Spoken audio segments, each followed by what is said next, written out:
স্বামী ভাস্করেশ্বরানন্দ বলছেন, শ্রী মায়ের সেবক এবং তার বন্ধু রাসবিহারী মহারাজ শ্রী মায়ের নিকট অকপটে জানিয়েছিলেন যে তিনি প্রচণ্ড চেষ্টা করেও কাম চিন্তাকে জয় করাতে সাফল্য অর্জন করতে পারেননি। তিনি জিজ্ঞাসা করেছিলেন, মা, সম্পূর্ণ পবিত্র বা কামগন্ধহীন হওয়া কি সম্ভব? শ্রীমা করুণাদ্র হৃদয়ে তার কপাল স্পর্শ করেছিলেন। তখন তার মধ্যে একটা প্রচণ্ড আলোড়ন এসেছিল। তিনি শ্রীমাকে চ্যালেঞ্জ করেছিলেন যে সম্পূর্ণ কামগন্ধহীন বা পবিত্র হওয়া অসম্ভব। এটা পরীক্ষা করার জন্য তিনি একবার কতগুলি অশ্লীল ছবি নিয়ে জয়রামবাটির মঠের মধ্যে গিয়েছিলেন। খুব চেষ্টা করেছিলেন ওই ফটো বা ছবি দেখে নিজেকে অপবিত্র তথা কামভাবে উদ্বুদ্ধ করতে, কিন্তু তার সব চেষ্টা ব্যর্থ হয়েছিল। কারণ কি, আগেই মা তার কপাল স্পর্শ করে সেই দোষ কাটিয়ে দিয়েছিলেন। তাই তার এই চেষ্টা ব্যর্থ হলো। পরিবর্তে ওই ছবিগুলির মধ্যে তিনি দেবতাদের মূর্তি দর্শন করতে লাগলেন। এরপর একজন অপবিত্র লোভী ব্যক্তি সেখানে এলেন এবং এসে রাসবিহারী মহারাজকে স্পর্শ করলেন। সঙ্গে সঙ্গে তিনি স্বাভাবিক অবস্থায় ফিরে এলেন। পরে এই সমস্ত ঘটনা তিনি শ্রী মায়ের কাছে বিস্তৃতভাবে বর্ণনা করেছেন। এ প্রসঙ্গে স্বামী শিবানন্দের একটা কথা খুব মনে পড়ছে।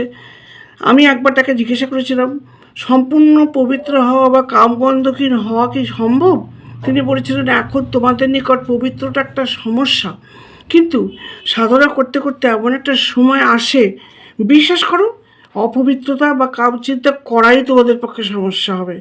তখন অপবিত্রতার কল্পনাও আসবে না মাথায়। রাসবিহারী মহারাজের এই দৃষ্টান্তটি এই বিষয়ের একটা প্রকৃষ্ট উদাহরণ।